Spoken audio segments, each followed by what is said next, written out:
સુરતના ઉલપાડ તાલુકામાં ડાંગર વેચવા ખેડૂતોની કતાર જોવા મળી છે। ટ્રક મારફતે ખેડૂતો ડાંગર જમા કરાવવા લાંબી કતારોમાં ઊભા છે। ઉલપાડ તાલુકામાં 8 સહકારી મંડળી ડાંગરની અત્યારે ખરીદી કરી રહી છે, ત્યારે ઉલપાડ તાલુકામાં 13,000 હેક્ટરમાં ડાંગરનું વાવેતર થયું છે। કમોસમી વરસાદને પગલે ડાંગરના પાકને વ્યાપક નુકસાન થયું છે। ડાંગરની પરાળી પલળી જતા નુકસાન થયું છે। જો હજુ વરસાદ રહેશે તો મંડળીઓને ખરીદીમાં મુશ્કેલી પડશે। ડુંગળીઓમાં અત્યારે હાલ જે મંડળીઓ છે તેમાં પણ ડાંગરને લઈ અને સ્થિતિ વિકટ બની ગઈ છે।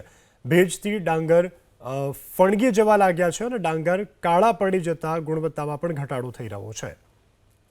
સુરત જિલ્લામાં જે ગત રાત્રિથી કમોસમી વરસાદ વરસી રહ્યો છે એને લઈને ખેડૂતો ચિંતિત થયા છે અને તેમાં પણ ખાસ કરીને જે ડાંગર પકવતા જે ખેડૂતો છે તેમની હાલત કફોડી થઈ છે। હાલ આપણે ઓલપાડ જીન ખાતે છે। દ્રશ્યોમાં જે રીતે જોઈ શકાય છે કે જે ખેડૂતો છે તે પોતાનો જે પાક હતો તૈયાર હતો, ખેતરમાં ઉભેલો હતો, બહાર સૂકવેલો હતો, જે પણ પાક હતો તે હાલ છે તે કાપી ટ્રેક્ટરમાં ભરી અને હાલ છે તે મંડળીઓ પર લઈ આવવા માટે મજબૂર બન્યા છે।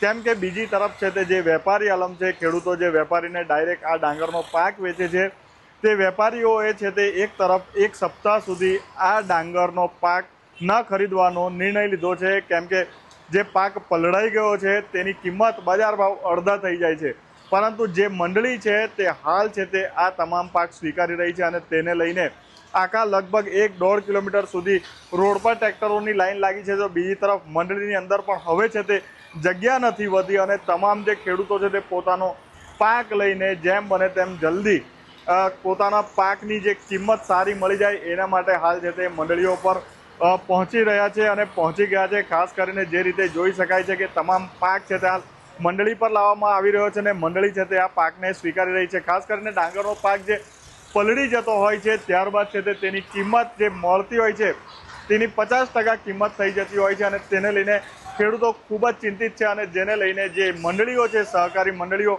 તેની પર હાલ ખેડૂતોનો ભારે ઘસારો છે તે જોવા મળી રહ્યો છે। ઇન્દ્રમલ શાહ, એબીપી અસ્મિતા, સુરત।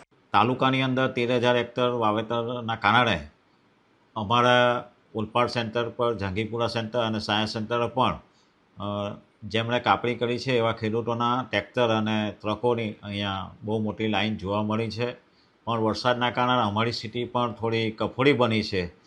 વરસાદના કારણે એનો ભેજ પણ વધવાના કારણે અને ડાંગરની ગુણવત્તા પણ જળવાતી ન હોય એટલા માટે ડાંગર લેવાનું હાલમાં તો ચાલુ છે, પરંતુ 1-2 દિવસ વરસાદ જો ચાલુ રહે તો એમાં પણ થોડી રૂકાવટ આવે એવું અમારું ધ્યાન પર આવેલ છે।